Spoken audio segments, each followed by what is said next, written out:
puis après, tu t'es fait la défenseur, la défenseuse, je sais pas comment on dit, du collectif.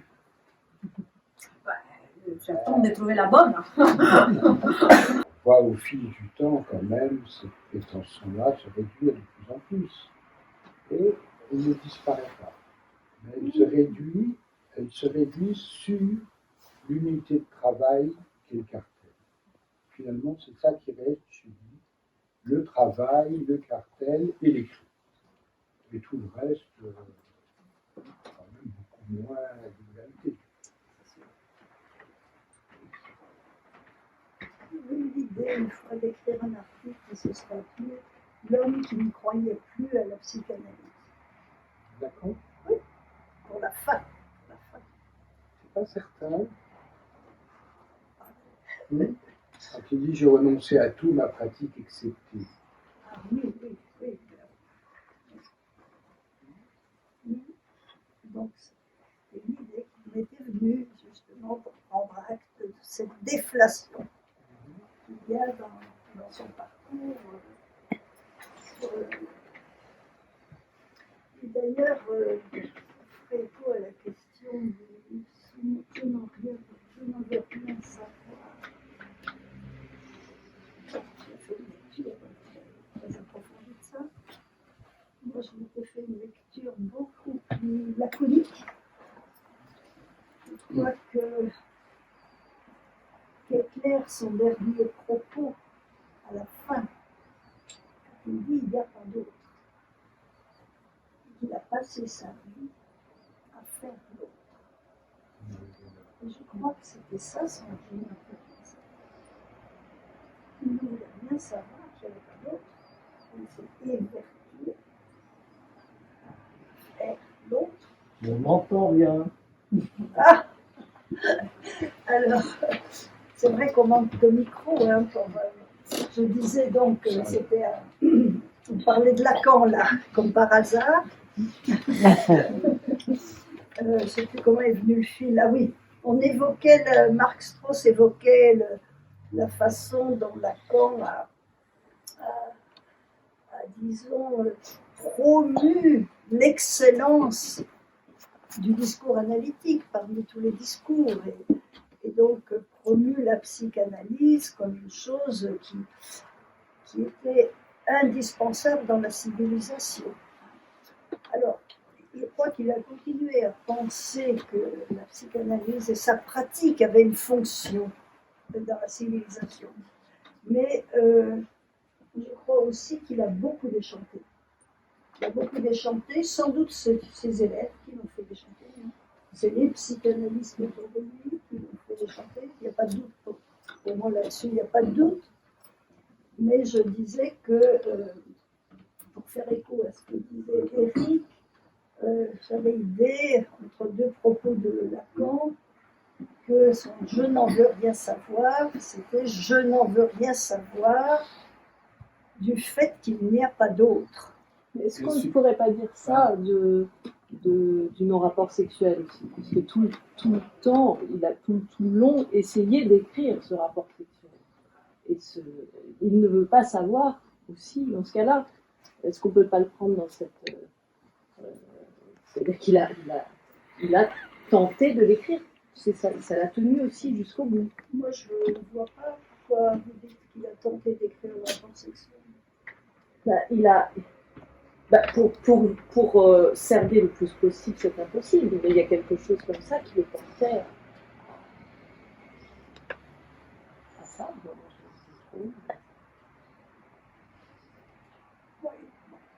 Bon, mais c'est l'écho à l'autre. Il n'y a pas d'autre. Moi, je dirais plutôt que c'est aussi par rapport à ce qu'il dit la fin des Noms du Père, toujours, il est possible de ne pas aimer son inconscient. Il est entre les deux. C'est-à-dire qu'il est entre les deux. De toute façon, si c'est possible de ne pas aimer son inconscient, c'est possible de l'aimer. C'est-à-dire, c'est là où il faut poser les contre-analyses. Pas d'amitié qui tienne.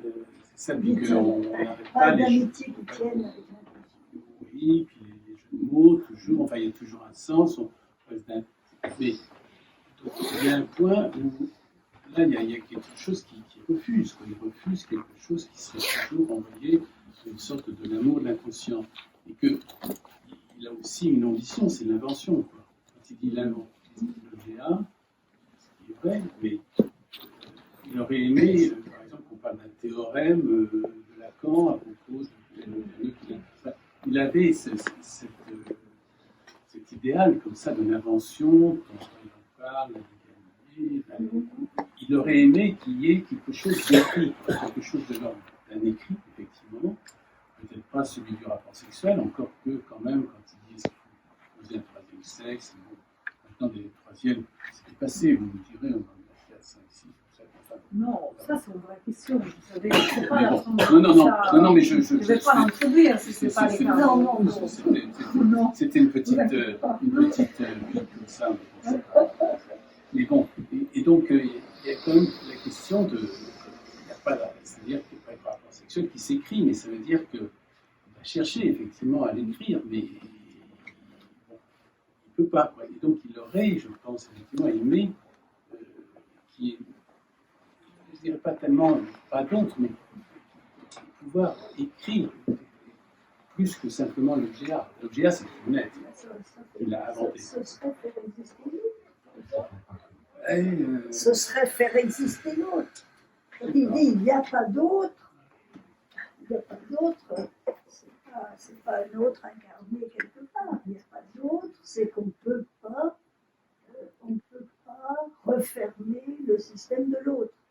Et donc, il a tenté de le faire, c'est Céline. Il a tenté toute sa vie de faire l'autre. Je le prends au sens de, justement, de le fabriquer. Par l'écrit, par l'invention, etc.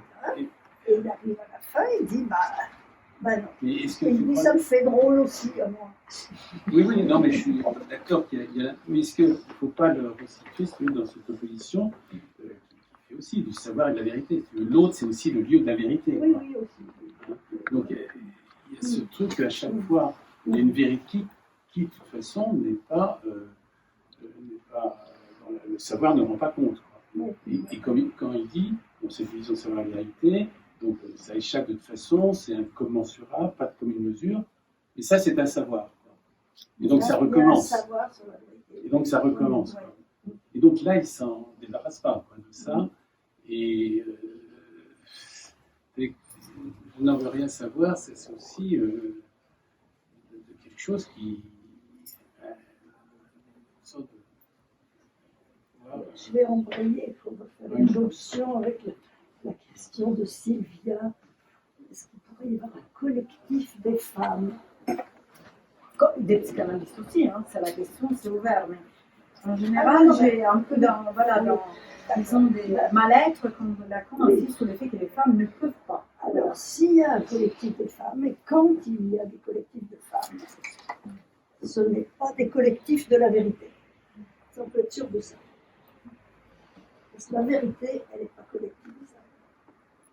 La vérité n'est pas collectivisable, mais c'est ce que je évoquais à les traumas l'instant. non plus. Les traumas non plus. Le trauma non plus, oui, bien sûr, il n'y a pas de vérité. Et donc, si vous voulez, quand on est dans le collectif, on n'est jamais dans un discours de vérité. Le seul lieu, finalement, c'est ça le côté extraordinaire de la psychanalyse, le seul lieu où on a des sujets qui tentent de tenir une parole qui va vers leur vérité la plus intime, c'est la psychanalyse. Et dès qu'on est collectif, on est dans la parole censurée par l'autre, par soi-même, et la parole obligatoire. Parce que dans la censure, il faut inclure la parole obligatoire. Qui vient que dans le groupe, il y a des choses qu'il faut dire. Il faut s'inclure. Et donc, est-ce que les femmes peuvent faire des collectifs? Certainement. Après, il faudra se demander qu'est-ce qu'elles vont y gagner en dehors de ce qu'on gagne dans les luttes sociales pour l'égalité professionnelle. Est-ce que les hommes vont y gagner? Hein? Est-ce que les hommes vont y gagner? Que les femmes fassent les collectifs. Oui. Moi, je crois que oui. En tout cas, je pense.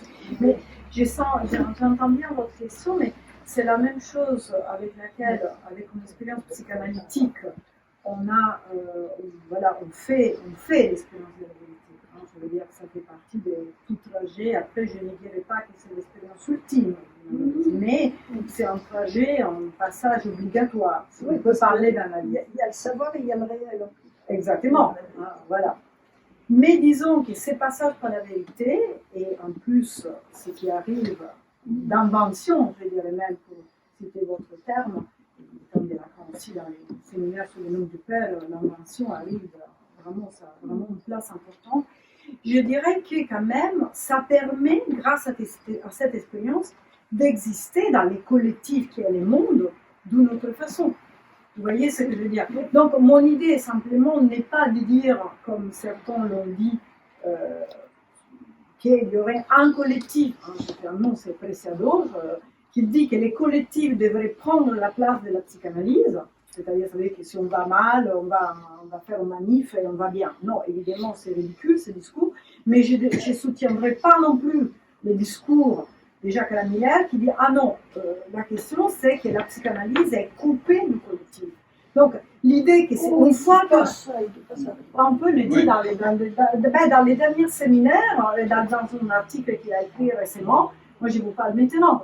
Il y a longtemps que je ne le lis plus. Ouais. Mais en tout cas, c'était l'idée que les expériences des hystériques étaient des expériences qui étaient faites encore une fois une par une et qu'il n'y avait pas ce problème de la collectivité qu'il peut y avoir aujourd'hui avec les mouvements féministes, trans, etc. Alors que l'idée, c'est notamment chercher les liens qu'on fait à partir de cette expérience de la psychanalyse, aussi du passage pour la.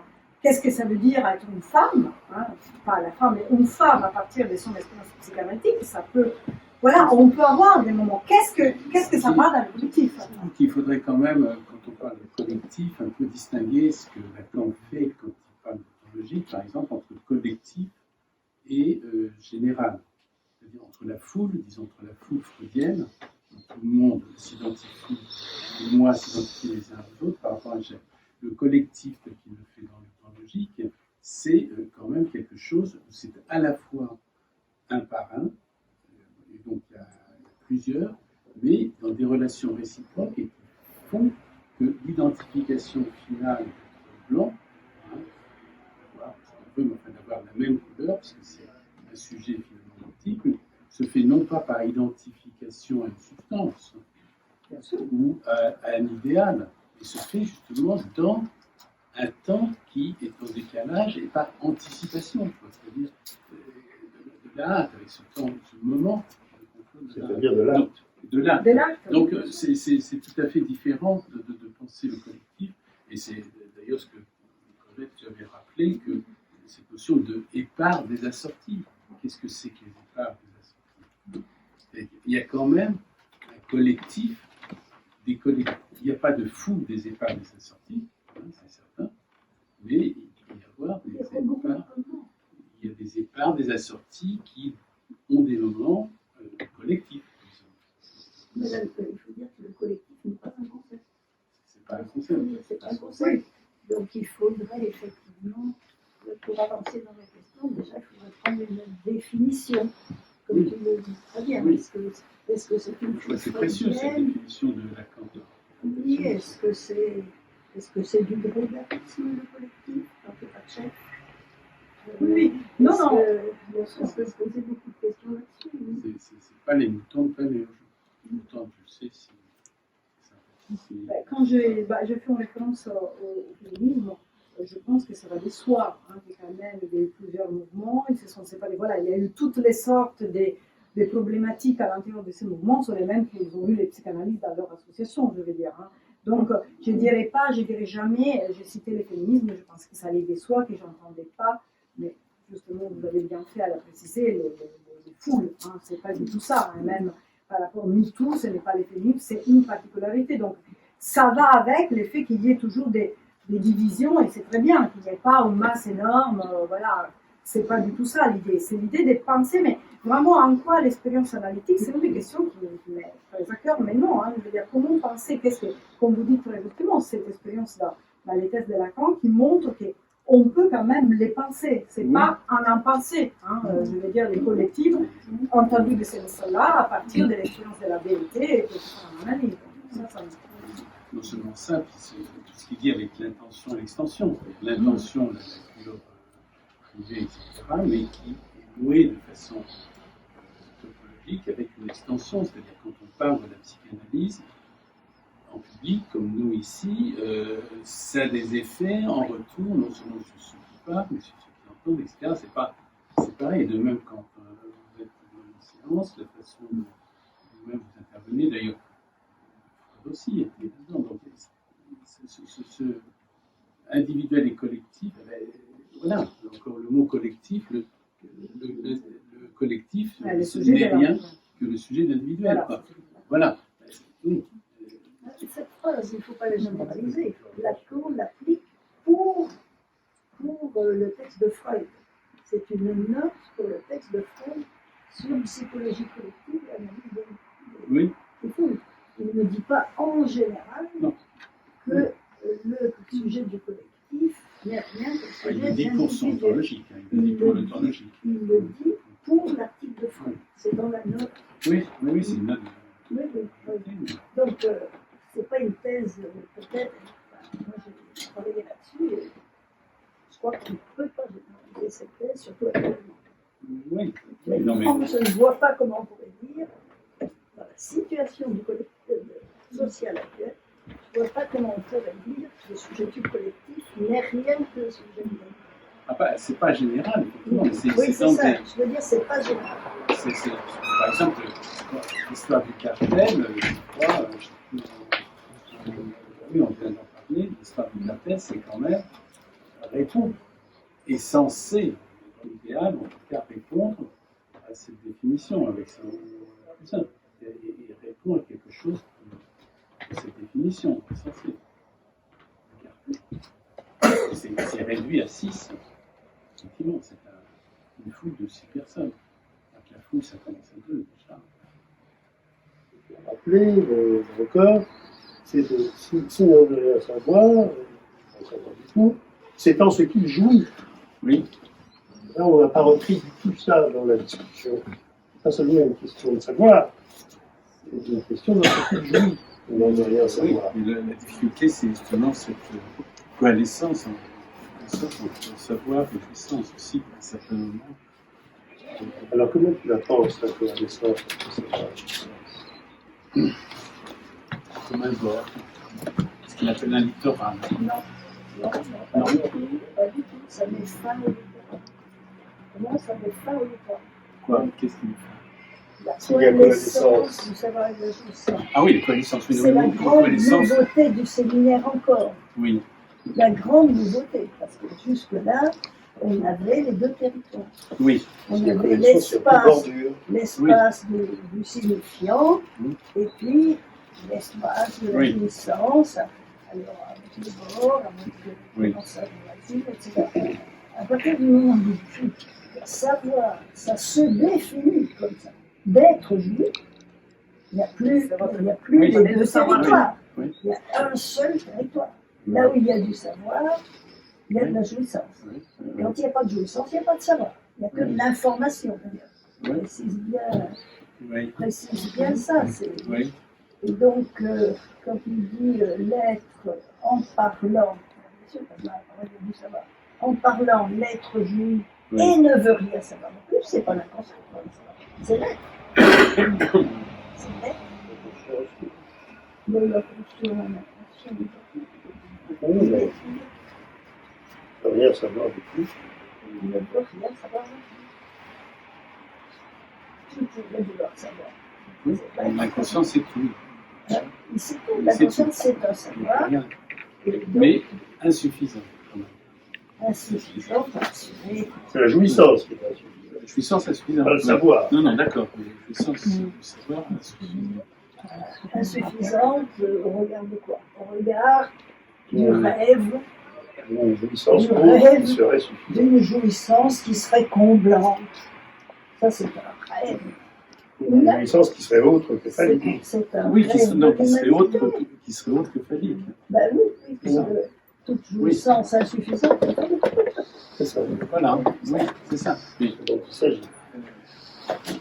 Si c'est insuffisant, c'est parce que c'est la jouissance pratique. C'est Et ça. partout. Elle est fractionnée, elle est Oui. Et coupée, c'est- elle a des coupures. C'est ça. C'est ça l'insuffisance de la jouissance magique, c'est qu'elle tombe sous le coup des coupures. Oui, et qu'elle fait non rapport. Et donc, non rapport. J'avais oublié de les dire tout à l'heure, si on a encore le temps, si je veux dire. Oui, on a encore. J'ai vraiment apprécié votre texte parce que c'était vraiment pensé cliniquement, disons même les séminaires de Lacan et les séminaires les points de vérité dont vous parlez par rapport à son idée vous savez, bon, je répète un peu, Lacan devait faire ses séminaires sur les noms du Père, et après, finalement, bon, il a été excommunié, donc il n'a pas pu les faire, et il ne l'a jamais repris, ces séminaires.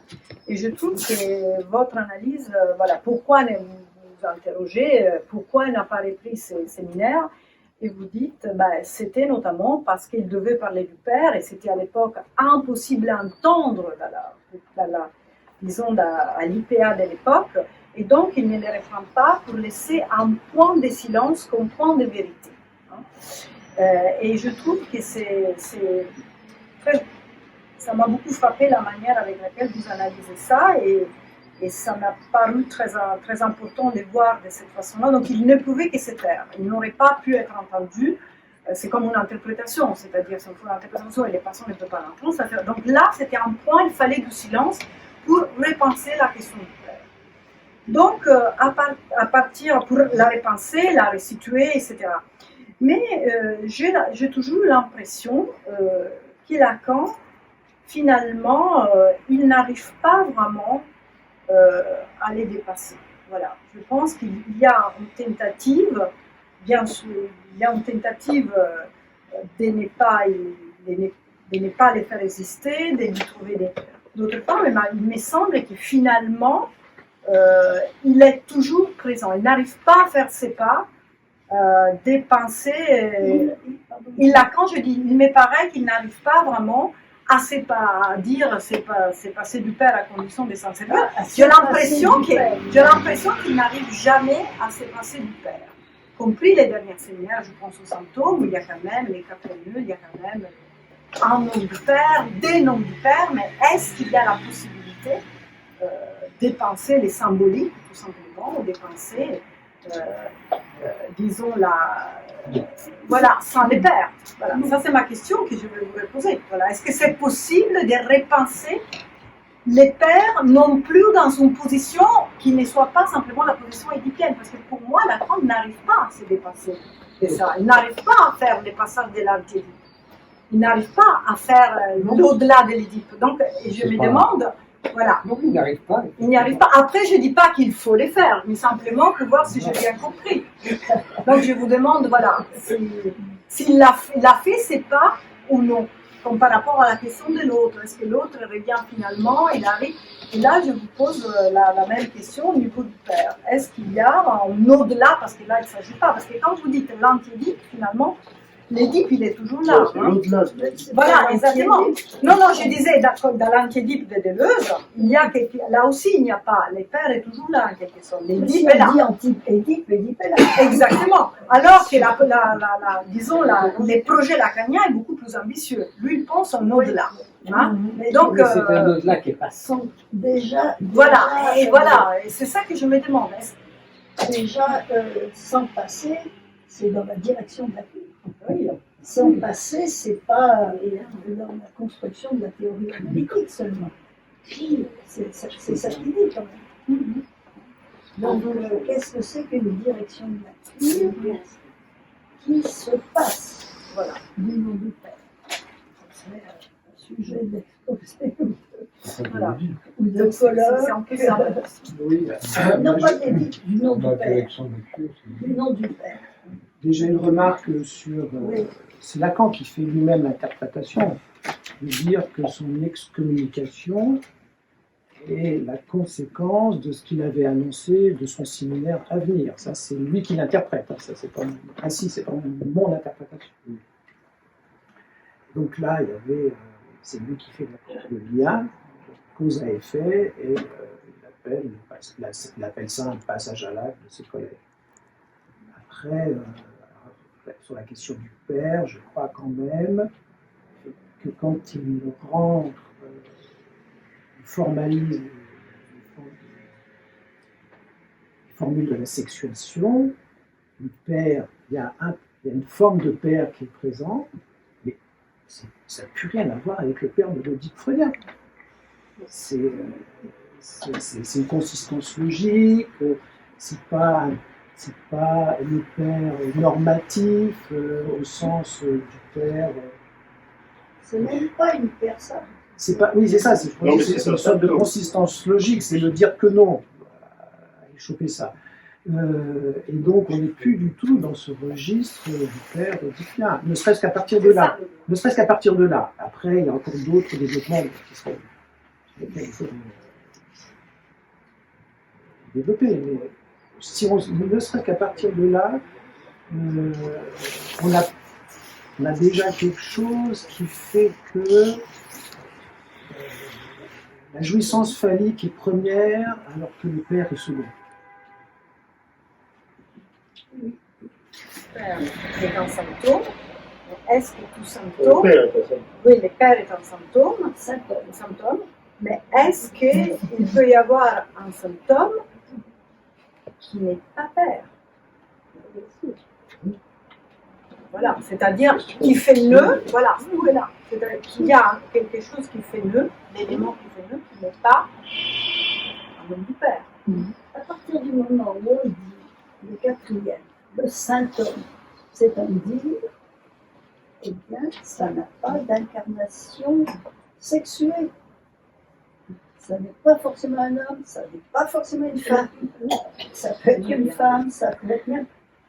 Le dire père n'est pas une personne. Donc c'est quand même quelque chose d'avoir complexe à voir d'où ça sort, à construire, à voir efficace. Et en plus, c'est quelque chose qui nous met à des centaines de kilomètres de papa-maman. Mais pourquoi ne pas dire simplement dire sans mettre le père derrière? Sans mettre quoi? Vous avez dit un dire père. Un dire père. Pourquoi ça ne peut pas être un dire sans mettre les mots, les signifiants père? Vous voyez ce que j'ai bien compris. C'est pas les dire, c'est pas non plus. Mais c'est-à-dire que ce soit un symptôme sans père. C'est-à-dire un symptôme qui n'ait aucun rapport avec les pères, qui est de n'importe quelle sorte. Que c'est tellement.